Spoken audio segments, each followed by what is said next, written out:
The moon hangs heavy over the Aegean Sea. Waves roll endlessly onto the dark shore, whispering secrets older than time. The night air is thick with the scent of salt and something else, something ancient. In the flickering light of your imagination, you see her. A figure half in shadow, half in silver moonlight, watching. Her beauty is the kind that makes your chest ache, the kind that feels like it could save you, or ruin you. She is one of them. One of the women the old stories warn you about. Beautiful. Deadly. Unforgettable. In the age of gods and monsters, men feared the blade, the storm, and the wrath of Zeus. But what they feared most was her. The woman whose beauty masked poison. The lover who whispered your name like a prayer, and then sealed your doom. Tonight, you will meet 6 of them. And you will understand why their names were whispered not in prayer, but in warning. Medusa, the monster made by the gods. Before she was a nightmare, she was a girl. Medusa was not born a monster. Once, she was a maiden, a priestess of Athena, her beauty so radiant it was said even the sun lingered on her face a little longer before setting. Her hair, rivers of gold. Her eyes, brighter than the Aegean sky. But beauty is a dangerous gift in the world of the gods. And it was in Athena's own temple that her life changed forever. The god Poseidon saw her, and desired her. And the god of the sea does not ask, he takes.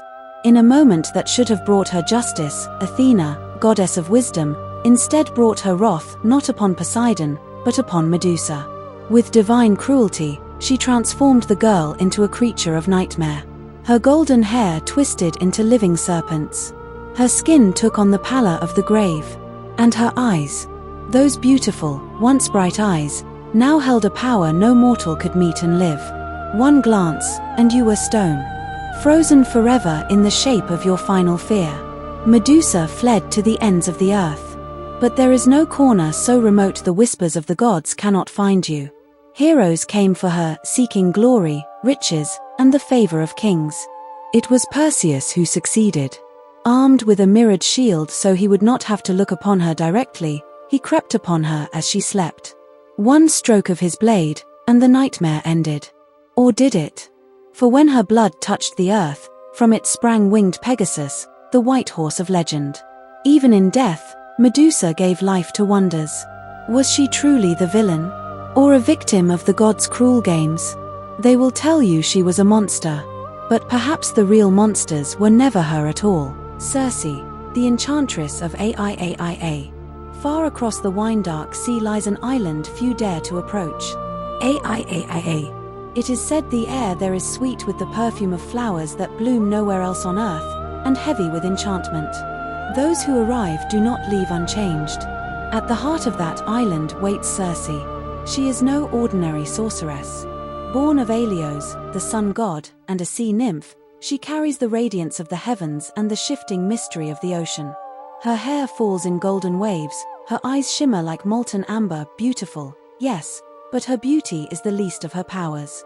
Men who land upon her shores find her home warm and welcoming. A feast awaits them, wine richer than ruby, meats tender as dreams. But hidden in that feast is her spell. One sip, and their voices grow strange. One bite, and the world tilts. And before they know it, they are no longer men at all, but beasts. Pigs, lions, wolves, their shapes twisting to match the greed, lust, or violence within their hearts. Circe smiles as she watches the transformation. She does not kill them. She simply keeps them. A collection of would-be conquerors and wandering fools, wandering now on all fours. It was Odysseus who changed the game. When his ship washed upon her shores, he did not fall to her trick. Protected by a charm given by the god Hermes, he faced her, sword in hand, demanding the release of his men. Circe did not strike. Instead, she laughed. And, for reasons no one can say, she took a liking to him. She restored his men, invited them to stay, and for a year, they did.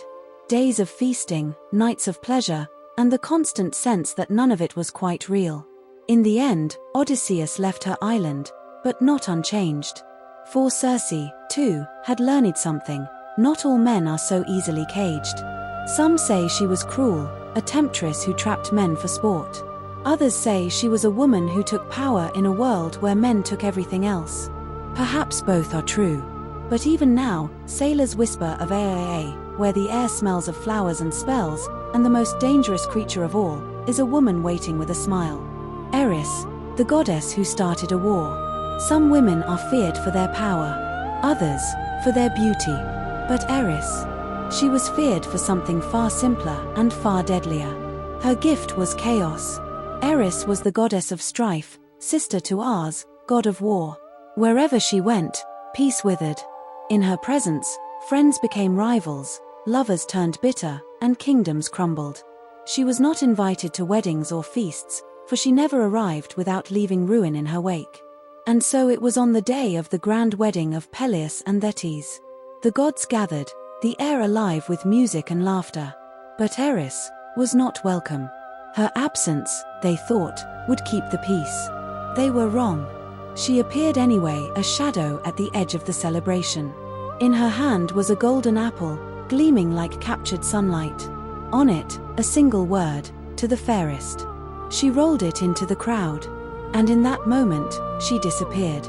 But her gift remained, and so did its poison. Hera, queen of the gods. Athena, goddess of wisdom and war.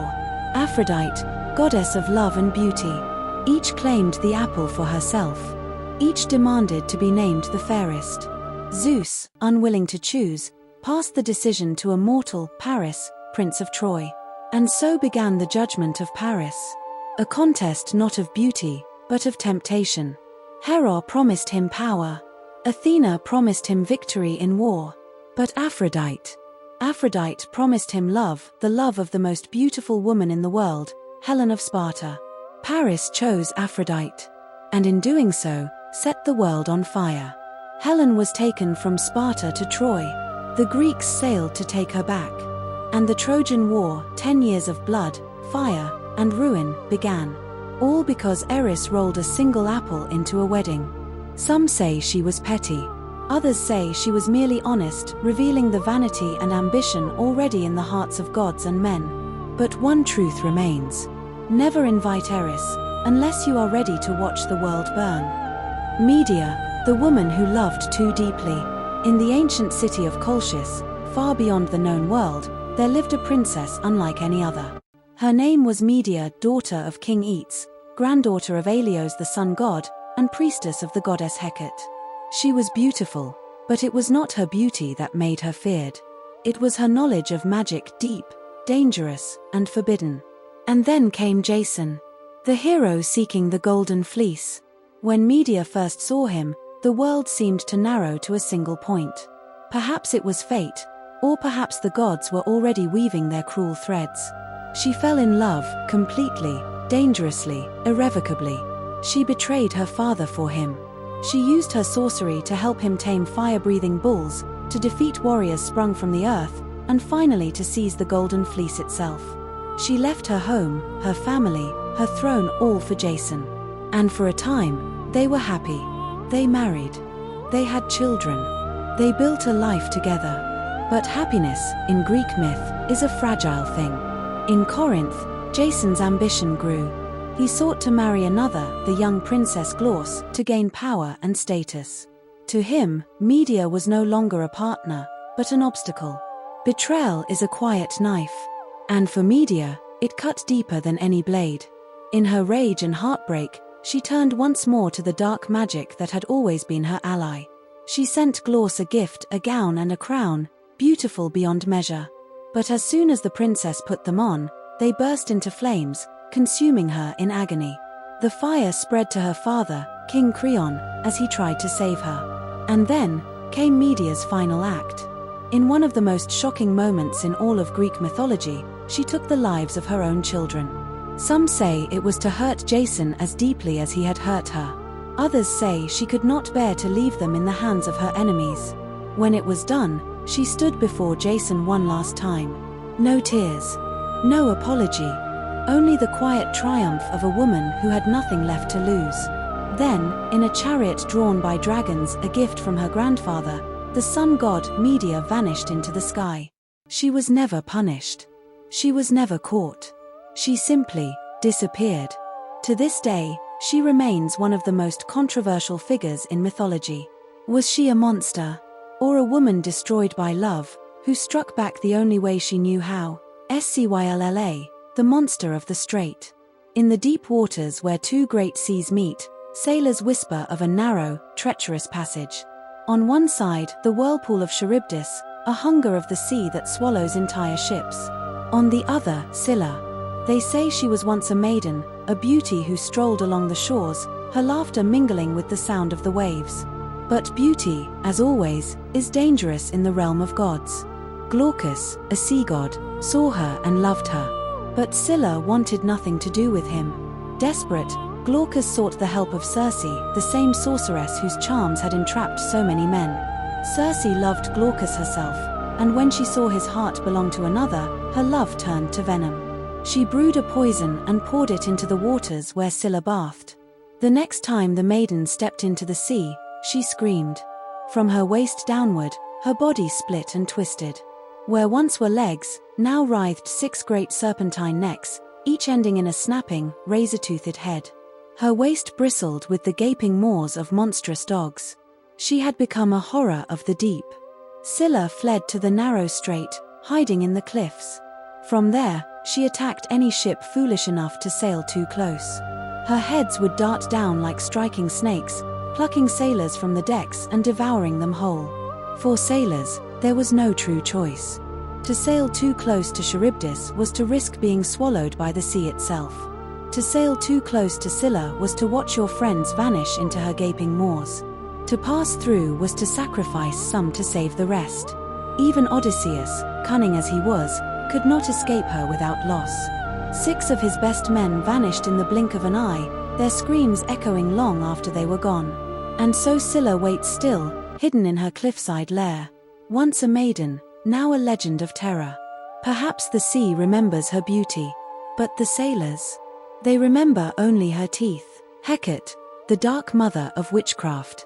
When the moon is dark and the wind whispers through the trees, there is one name you do not speak aloud. Hecate. She is older than the Olympians, older even than the Titans, a goddess from the shadowed edges of creation. Neither fully of the living nor the dead, she walks between worlds with ease. Hecate is the goddess of magic, witchcraft, ghosts, and the night itself. In her hands, she holds the keys to every door between life and death, past and future, fate and freedom. In her presence, the veil between worlds thins until the dead walk among the living, and the living feel the chill of the grave. She appears at crossroads, where 3 paths meet. In one hand, she holds a torch to light the way. In another, a dagger to sever what must be cut away. And in the third, for she is often seen in triple form, a key to unlock what lies beyond mortal reach. She is not cruel, nor merciful. She is simply truth, the truth that light and shadow cannot exist without each other. In the old days, the people did not pray to Hecate lightly. They left offerings at the crossroads, honey, garlic, and black dogs, to gain her favor, or at least her silence. Witches called upon her name when they worked their craft, knowing that without her blessing, magic was nothing but smoke and whispers. Even the gods gave her respect. When Persephone was stolen to the underworld, it was Hecate who guided her, torch in hand, through the darkness. When restless spirits wandered the earth, it was Hecate who led them home. Her presence is not gentle. When she comes, the night deepens, shadows lengthen, and you feel the weight of eyes that have seen every secret you've tried to hide. Some say they have heard her hounds before she arrives, their howls rising and falling like a chorus of the damned. She is the goddess who stands where all paths meet, the place where you must choose, knowing there is no return. Hecate is the witch's whisper, the ghost's shadow, the crossroads where you stand and feel the world shift beneath your feet. She is not the enemy. She is not the friend. She is the guide, but only for those brave enough to follow. From Circe's island of illusions, to Eris's golden spark of chaos, from Medea's burning love and vengeance, to Scylla's fanged hunger of the deep, from Hecate's shadowed crossroads, to all the nameless whispers of myth. One truth echoes across every story. Power is never simple. It tempts, it consumes, it transforms. And in the world of gods and monsters, there is no such thing as an innocent heart. Circe taught us that beauty can be a weapon sharper than any sword. Eris proved that sometimes the smallest act, a single apple, can unravel empires. Medea showed us the terrible strength of love when it turns to betrayal. Scylla reminded us that even the most innocent can be twisted by envy and spite. And Hecate. She stands as the eternal witness, guiding those who dare to walk between shadow and light. These are not simply stories from a forgotten past. They are mirrors reflecting the very same hungers, fears, and desires that live within us now. Every ambition carries a price. Every choice leaves a mark. And every heart, no matter how pure, casts a shadow. So perhaps the question is not whether these figures were heroes or villains. Perhaps the real question is, when the gods test you, when power offers itself in your hand, when the darkness whispers your name, will you be strong enough to resist? Or will you become the next legend whispered by firelight, your name carried on the wind, half truth and half warning? Because in the end, myths endure not because they are old, but because they are true in every age. And you, sitting here now, you are living in one. Every choice you make writes your own story. Will it be one of honor, one of love, or one of ruin? Tell me in the comments. Which of these goddesses' fates do you think was most deserved? And which was pure tragedy? Remember, the gods are always watching. And sometimes, they're listening. Like, share and subscribe for more such stories.